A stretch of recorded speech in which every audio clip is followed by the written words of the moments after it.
Shalom, everyone. I'm back with a message as I've been searching out a matter, because as I thought I had everything correct and was preparing for the Holy Feast days this month, I still felt like there was something not quite right. So Father led me to go back and take a closer look at some of these calendars, which I thought were accurate. Which just goes to show that we can't rest on anybody's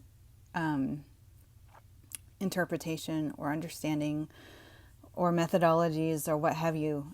Even if they might claim that they're following like the Zadok calendar or whatever, we must always test it. We must test everything.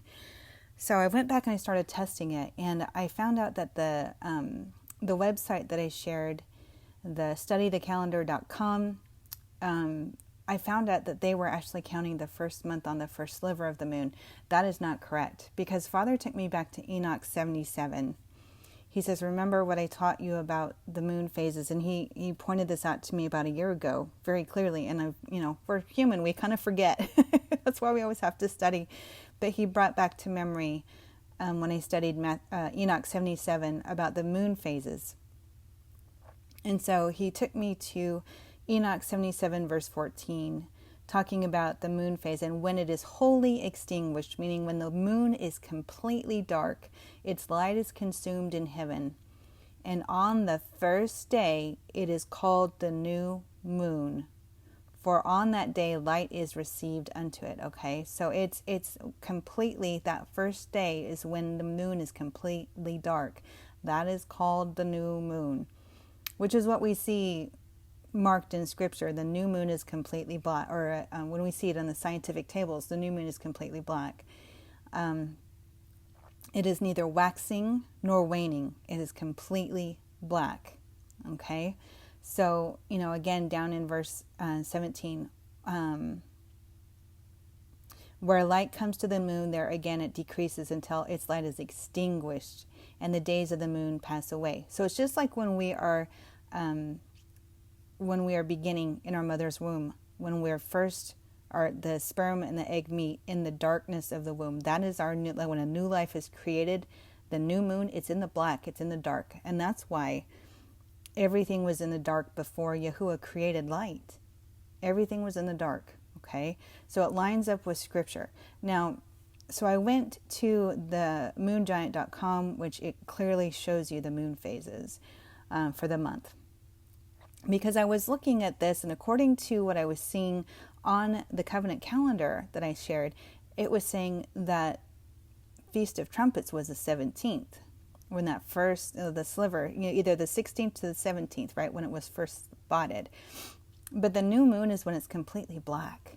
So that's on the 15th, which the reason I was kind of like something wasn't adding up is because I knew that the asteroid Child was going to be in the birth canal of Virgo on the 15th, right? And if you study more about the Feast of Trumpets, that's actually when the new kings were announced. They were coronated, okay? That's when they were announced. So on the 15th, it makes sense that if the child is in the birth canal to be born on the 15th, then that's when the Feast of Trumpets should be, right? Announcing his birth. So on the 15th, that is what I've seen, what Father has confirmed to me is the Feast of Trumpets. Now we have several high Shabbats, which means we get double Sabbaths, which I'm so looking forward to. So we have the 15th, the first day of the month, that is a high Shabbat. So on Friday is high Shabbat, Saturday is the weekly Shabbat. And then we count 10 days to the Day of Atonement on the 24th.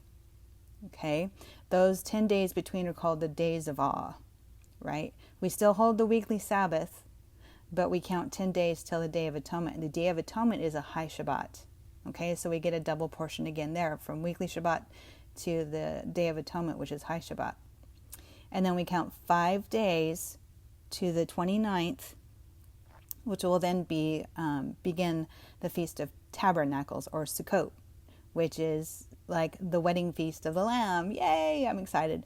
So again, Friday is a high Shabbat, the 30th is a weekly Shabbat, and then we go again to the end of Feast of Tabernacles, which is the 6th. And then we have another High Shabbat. On the 6th is the 8th day. My bad. Sorry, I'm not counting right. Yeah. So 7 days. Yeah. So 7th day will be the 5th. And then on the 8th day, which is the 6th, the 8th day is a High Shabbat, because the 8th day is also a holy convocation. And then we have another weekly Shabbat. So we have double portions all through this month, which is going to be awesome, especially with all the evil that's going on. Okay, so just to recap, I had to go back through and study because something wasn't quite right. In my spirit, there was something not quite right. I mean, I had done everything. I'd finished making my seats. I'd prepared all those things that I wanted to have prepared, planned what I was going to study during these days and what I was going to bring to Father, as far as, just total review of my life from beginning to end to where it is right now. But it was just something wasn't right. So he took me back to study.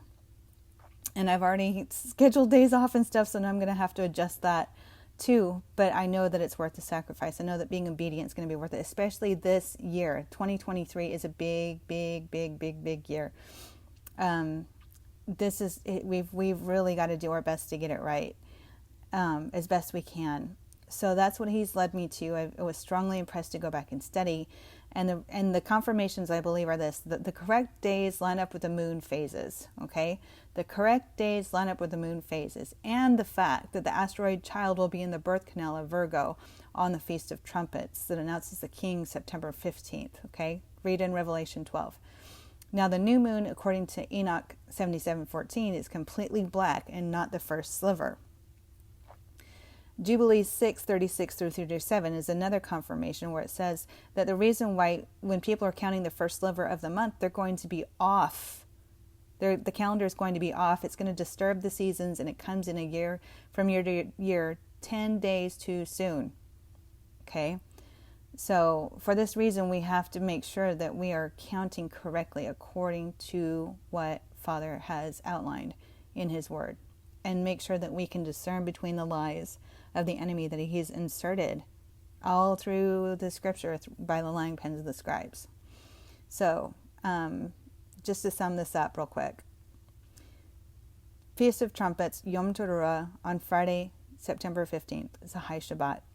Days of Awe for 10 days between September 15th to the Day of Atonement, Yom Kippur, on September 24th, which is a High Shabbat. Feast of Tabernacles, Sukkot, Wedding Supper of the Lamb, is 7 days long from September 29th, which is a High Shabbat, to October 6th. And then on the 8th day, that's a High Shabbat on October 7th. So I would just say, again, obviously I couldn't take the word of those who created this calendar. Don't take my word for it. Take it to Father in prayer. But these are what I feel like Father has shown me so that we can meet him at his appointed times, especially as the day grows closer when Yahushua will come. And I can't wait till we can do this in full in the New Jerusalem, where we can do it completely according to his word and in the face and under the light of Yahuwah. So, yes, pray on it. I look forward to hearing your comments below, and peace be to you. Shalom.